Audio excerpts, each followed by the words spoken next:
and I'm here to walk you through each month of the Rainbow Kaleidoscope Block of the Month from Sit and Sew Fabrics.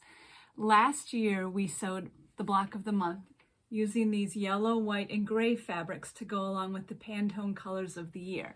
And we had so much fun with that we decided to reimagine that quilt in a rainbow of colors. So here's the version we're working on this year. You can see there's 12 blocks, and each block is made with black, white, and a different rainbow color. So the kit for this quilt includes 12 fat quarters in a range of rainbow colors plus black and white tonal. This is month 3, so we are working with orange, and here's what the block looks like for this month.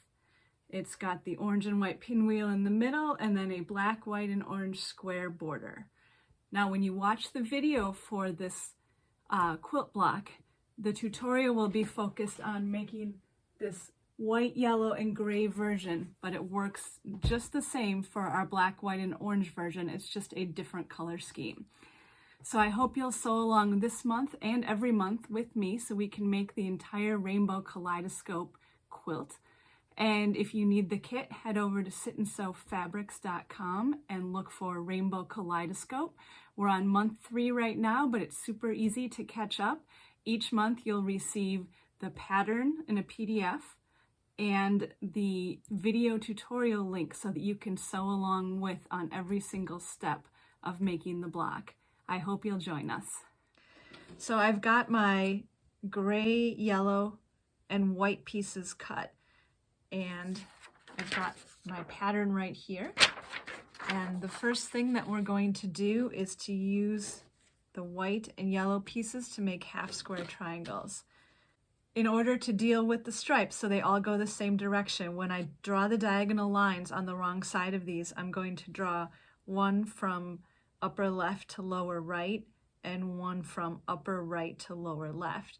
And you'll see when I make the half square triangles how that changes how they come together. So I'm going to draw those diagonal lines. And if you are working with a striped fabric when you're doing this, you want to make sure that you draw the lines on the striped fabric and not on the other fabric, because it will just be easier to know that you did it correctly. So I'm going to pair each of these marked squares with a yellow square, right sides together, and then I'm going to sew a 1/4 inch from both sides of those marked lines. Okay, now that I've got them stitched, I am going to cut on that marked line, and then we'll press these units open and take a look at the stripes. I'm going to press towards the yellow, toward my darker fabric for these half square triangles. So as you can see, I've got 2 half square triangles where the stripes run up and down, and I've got 2 half square triangles where the stripes run horizontally. So now that I have my half square triangles made, I'm going to trim them to measure 3.5 inches square. And I'm going to use my 6.5 inch square ruler for that, and I'm going to line up the diagonal on that seam line and then make sure that the 3.5 inch marks are on the fabric. And I'm going to trim on all 4 sides of the fabric. I like to do 2 sides at a time, and then I can just line up the 3.5 marks on my ruler with my cut edges from those first 2 sides and cut the remaining 2 sides. So there's not very much to cut off. It's just a little bit, but that little bit will go a long way towards the accuracy of your block and nice sharp points in your block. So now I've got all 4 of my half square triangle units trimmed, and it's time to lay them out into my pinwheel shape. And you may need to play around with it a little bit in terms of making the stripe line up. But because, like I showed you, we have 2 units where the stripes are going vertically and 2 where they're going horizontally, when you get this lined up into the pinwheel in the right way, all of your stripes in that white fabric will be running in the same direction. Now you don't have to worry about that. If the stripes are not important to you, if you wanted to have a little bit more of a random look, you don't have to make sure that your stripes are lined up. I'm just showing you how to do it if you want to do it. So now I've got my pinwheel set up, and I'm going to sew the units together into rows and join the rows to make my center pinwheel. So I'm going to lay this one on top of the other one, and you'll see because of how we press the seams, they nest together, which will make the sewing and pressing easier.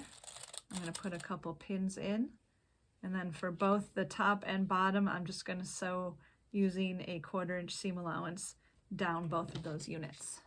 So I've joined my units into rows, and I'm going to press them, and I'm going to press toward the white fabric in each of those.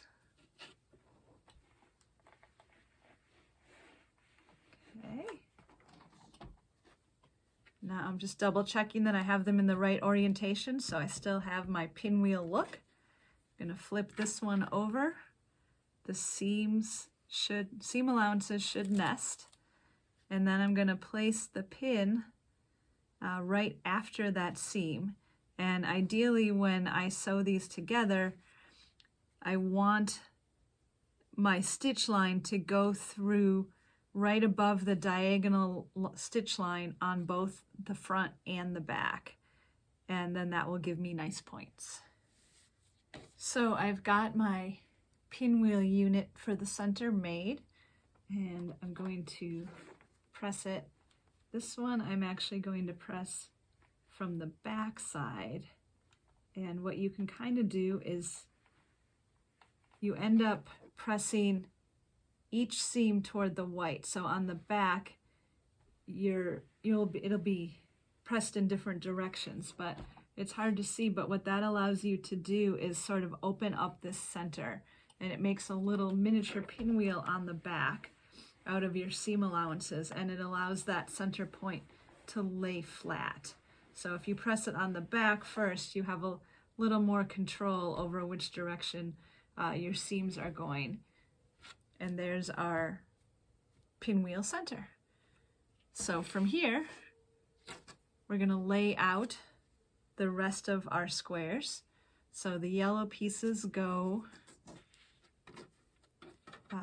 line up with the yellow parts of our half square triangles, and the white pieces line up with the white. And so I am continuing my directional stripe checking. So since these are squares, they could go either direction, and I'm going to position them so that all of my stripes go up and down in this block. And then I'm going to put my gray fabric in the corners. So this is what our block will look like. And now we're going to sew the units together. So the first thing I'm going to do is on each side is to sew the yellow and the white units together, and then we'll join them to the center. So these side units, I'm going to press the seam allowance toward the yellow fabric. Okay. And then put them back in, oops, that one's upside down, back in place. And so then our next step will be to sew these to the pinwheel.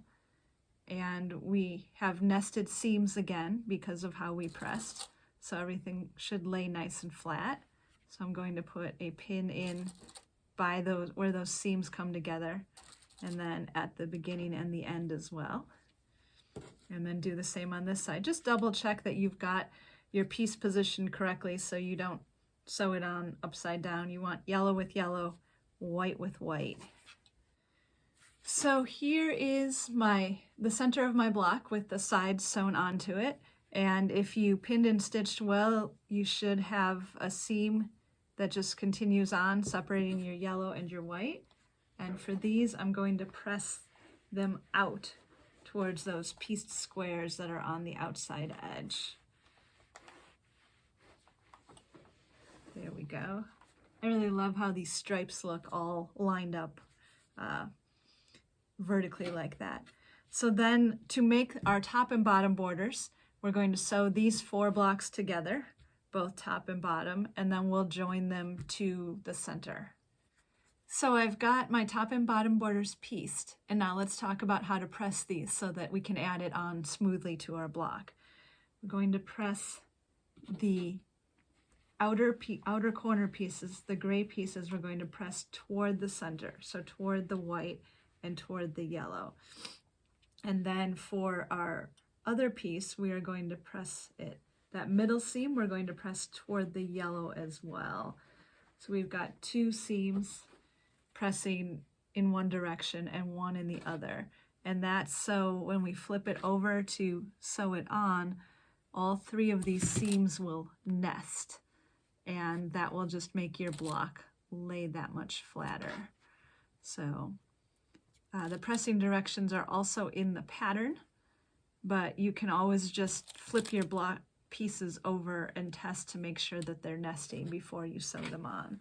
So I've got the block all stitched together, and our last step is to press those top and bottom strips that we added. So I'm going to press the seams toward the outside of the block on both sides. And here's our finished block for month 3. A pinwheel block that extends out a little bit further. It looks great.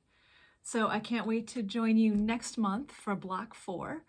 And we'll keep doing 1 block every month until our whole Sunshine and Shadows quilt is complete.